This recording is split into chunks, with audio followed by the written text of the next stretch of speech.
South Africa, and then I ordered Saja for Oga because he has never eaten Saja before.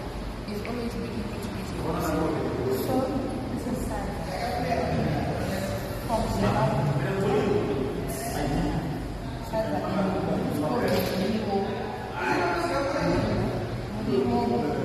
Murigo.